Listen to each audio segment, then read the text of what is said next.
सबसे पहले मैं सुनील सिंह जी आपके पास आना चाहता हूं। क्या कारण है कि आप जातिगत आधार पर जनगणना मांग रहे हैं?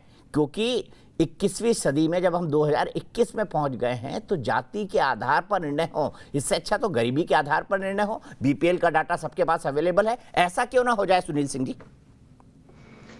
दीपक जी, देखिए, इंडिया एक संविधान स्वरूप वेलफेयर स्टेट है और वेलफेयर स्टेट में सभी socially and educationally backward classes को न्याय के जो सरकार के जो कल्याणकारी योजनाओं उस पर उनका अधिकार है।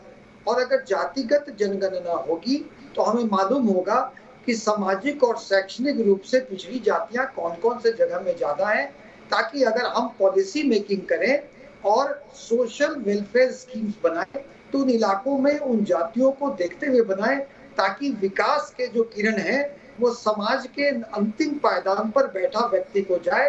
हम हैंड होल्डिंग करें, लाभुकों की संख्या बढ़े और वो मुख्य धारा में आए। तो ये हमारा तो बीपीएल के आधार पर वो तो अभी भी हो रहा है सुनील जी, ऐसा तो है नहीं है वो नहीं हो रहा है।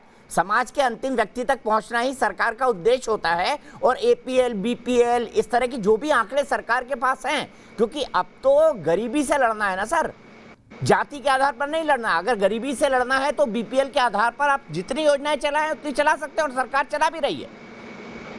यही तो जातिगत जनगणना में ये थोड़ी है कि आर्थिक आधार की जनगणना नहीं होगी। हमें मालूम है, देखिए, दलितों का जो भी जात के आधार पर ले तो उनकी वित्तीय स्थिति वो ऐसी नहीं है। ये बात को हम लोग दीपक जी माने इसको कि भाई गरीबी और जात एक साथ चल रहा है, और वैसे जनगणना के बाद सामने आ जाएंगे बहुत सारी जातियां को। अगर जातियां ऊपर आ गई हैं, बहुत सारी जातियां नीचे हो गई हैं, तो जाति की संख्या क्या है और जाति की इकोनॉमिक स्थिति क्या है, अगर इसकी जानकारी हो जाए तो अच्छा रहेगा, क्योंकि हमारे पास ये डेटा रहेगा और डेटा के बाद ही हम सोशल वेलफेयर स्कीम्स करके विकास को ऐसे पॉलिसी मेकिंग करेंगे कि विकास की किरण उन लोगों तक जाए और हम उनको हैंड होल्डिंग करके मेन स्ट्रीम में लाए।